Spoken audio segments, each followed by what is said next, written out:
and recipes, and as you go through the game and discover new materials, you'll get more recipes. It's one thing that we are currently iterating on, and it's something that we would love people's feedback on. Cool. Thank you. Thank you, Rhode Island. Hi, my name is Glenn Morris. I live here. Hi, Glenn. So I have never missed an Obsidian panel at a PAX East. My question is actually about Microsoft.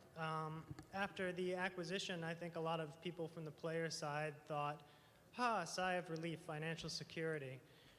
But here you're talking about arachnophobia research database. I'm wondering what were some of the things after the acquisition that people never thought to ask and then said, we have access to what? Yeah, so Microsoft's been a great partner. So we actually started working on this game before the acquisition. But once we got acquired, yeah, it opened up a lot of doors for us, similar to the arachnophobia mode that you mentioned. I think having access to the accessibility lab as well, and getting input on how to make the game more accessible is great. We want to make sure that the game can be played by everyone. So hearing their input and their feedback, and then also the user research lab, like getting a lot of play testing, which is really important for onboarding players. Having access to that and being able to participate in that program has been great to iterate over the early game, and making sure that first like 10 to 15 minutes is really strong. Thank you. Quick question from chat. Let's see, where is it? I personally would love to see, because I think like rain, for example, would be a really, really cool thing to have. Just because I have no idea how it's going to work. But I think that's something that is on the table for post-release once we're out in early access. And that's something that, if you have ideas for features that you think would fit well with the game or you think would be cool, bring it up, and we definitely are listening. Thank you. Hi there. Next question. What's your name? Where are you from? Hi there.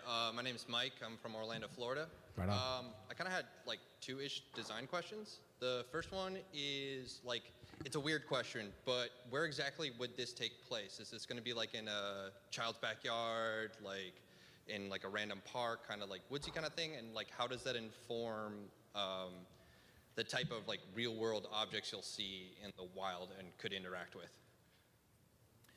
It does take place in a backyard, and we definitely wanted to have a wide variety of things that were more than just plants, because as cool as it is being small, like eventually you're going to get tired of just looking at the same green over and over again. And so we have studied the backyard with a number of unique features. I don't know that we are ready to talk about any specifics with that, but there's definitely a lot to find out there. We wanted to make it an interesting place. Yeah, and one thing that we, just in general at Obsidian, we like try to give reasons for everything that we put in the game. Yeah. And that's one thing that there's a reason for why all this stuff is in the yard. So, and you'll find that out when you play through the story. Cool. Thanks, guys. Thank you. Next question. Hi there. Hi, name's Henry. I'm from the DC area. Welcome. Thank you. So you mentioned that there were helpful bugs. Is there any ability to like farm or corral them? Like, could I start an aphid farm so that I don't have to go hunting for food? That is something that it's been on our list of things that we've wanted to explore. Everyone on the team always goes, yeah, I want to do an aphid farm, potentially want to tame the bugs, pet the bugs, make them my friend. Ant rodeo. Yeah, we've been even tossing around like, well, can we use, like, they like to steal your meat. Can we use the meat to make the ants your friends? Like that, currently we haven't done that yet, but these are all the kinds of things that are just extra ideas that have been stewing in our head. We've heard a lot of feedback when we first announced at XO about stuff like that too, so we know it's definitely something that the fans are looking for, so we're going to be putting it into our roadmap. Cool. Thank you. From the Twitch chat, IG_ asks, does the grass/plant regrow? Yeah, so that's one awesome thing about this game is that things can regrow and it feels okay.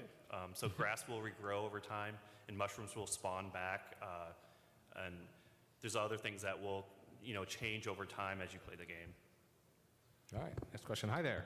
Hey, I'm Matt from near the DC area as well. Hello. And I was just wondering we got to see a lot of gameplay, but I was wondering if you could speak to what the sound's going to be like. What kind of, do you want to have music?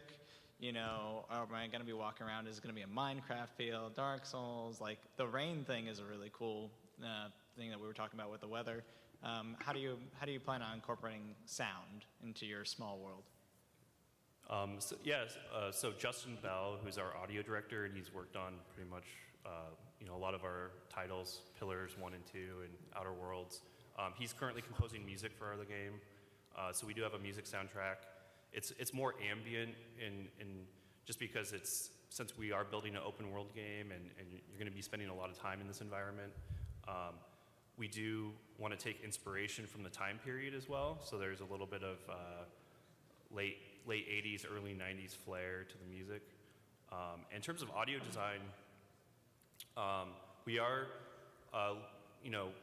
we want to make, you can't really understand what a creature is going to sound like, so we want to take some liberties in the creative decision making on audio design, and we want to make sure that they feel appropriate for what you think they should sound like, if that makes sense. Thanks. Thank you. Thank you. All right. Next question. Hi guys, I'm Aiden from Boston. You guys keep talking about the story. Does that mean there's an end game? Yeah, so we're actually not saying a whole lot about the story. There is a story, right? And yeah, eventually we want it to be a surprise for players. All right, sweet, thank you. All right, from the Twitch chat, hello Twitch again. What can we expect for the in-game community interaction?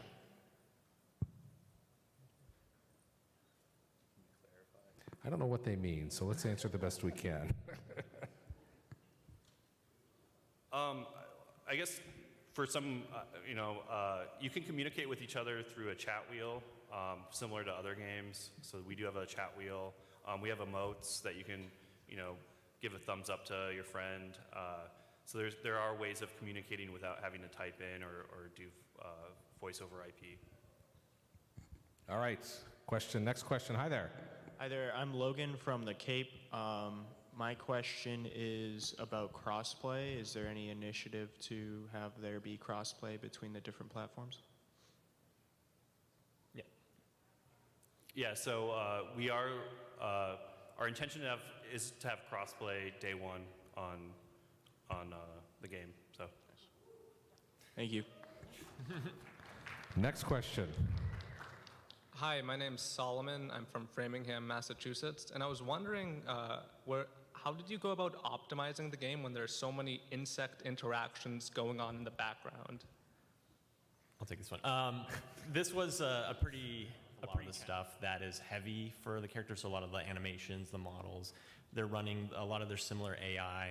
Brian McIntosh kind of helped design a lot of that too, where there's a pretty neat debug mode that you can't see in here, but you can fly way above the yard and turn on debug, and you can just see like these little polygons of everything just moving around and picking up stuff and saying, I want to go to sleep, or I'm going to go steal this piece of food. It's quite impressive and pretty neat to look at. Cool, thank you. New meaning to debug mode, right? Yes. Interesting. Next question. What kind of interaction will there be with other parts of the ecosystem of the backyard? Like birds eat insects, would there be any expectation of seeing them possibly? Yeah, right now it's mainly like insect on insect ecosystem. So if spiders will hunt, and if you start killing all what they usually hunt, then they'll have to go somewhere else. So that's kind of what we're looking at for launch. We want to be able to expand on that as much as possible. We got all the framework done, and we're looking at ways of expanding that for the future. Thank you. We had a question from the Twitch chat about weapon durability. Is that something you guys are working on? Yeah, so we do have weapon durability. I mean, it's the durability is pretty, I guess, you won't really notice it. It's not like a super fast durability, or in terms of, the strength of the weapon will eventually degrade over time and then break, and then you have to repair it. And same thing with armor. And this also is why you'd want to craft some of the tier 2 items, like the New Jersey. So about that arachnophobia mode where you can kind of tone it down to help people who are scared of spiders, is that more server side where everyone who's playing together now has to see it that way? Or if I'm playing with someone who wants to have that turned on, but I want to see the game at its basic with everything turned off, can I do that as well? Yeah, it's client side, so you can do it on a per person basis. And it is surface mode or surface level, so it doesn't affect the way the spider plays. We still want the spider to be a challenging monster in the game, even if you are playing on arachnophobia mode. And we really want to evoke like the sense of danger that comes with fighting a giant monster just without triggering somebody's phobia. We got a question from the chat. I don't even think this is possible, but they said, what will happen to the ecosystem if they wipe out all the spiders? Yeah, who knows? Everything will go, all the insects will just go crazy if there's no spiders in the world. I have no idea. The neighbors have spiders too. They'll come. It's always the neighbors. We have a question here. Hi there. What's your name? Hey, my name's David, and my question is, you said there's going to be a story. You said there's exploration and progress. Would anything be story locked? Or would you basically be able to do anything or go anywhere with enough exploration and preparation? Yeah, that's a great question. So the way that we're looking at the world design is we're taking some inspiration from like Metroidvania games. So you'll have to be able to craft certain, things in the world to be able to progress into different areas. One of the examples I think Sean is going to talk about, because I'm pretty sure I know what he's going to say.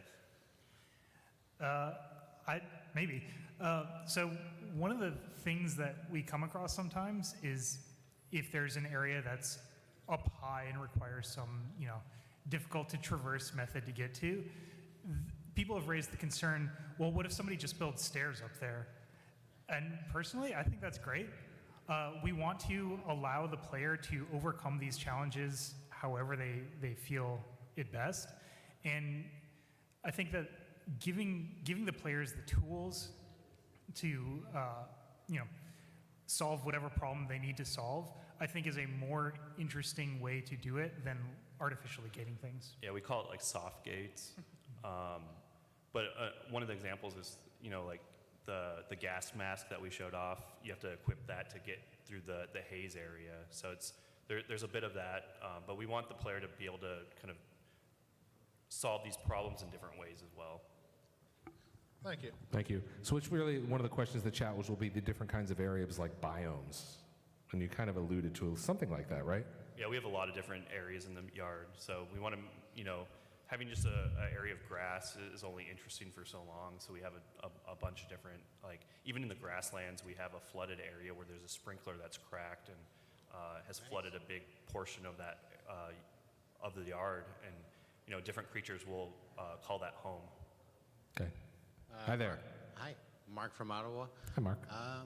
Tunneling. There seems to be a lot of tunnels. Any tunneling that can be made up by the players, or like digging or like terraforming? Terraforming. Currently, we don't have any terraforming. We do have a shovel tool, but it at that scale, you'd have to move a lot of earth.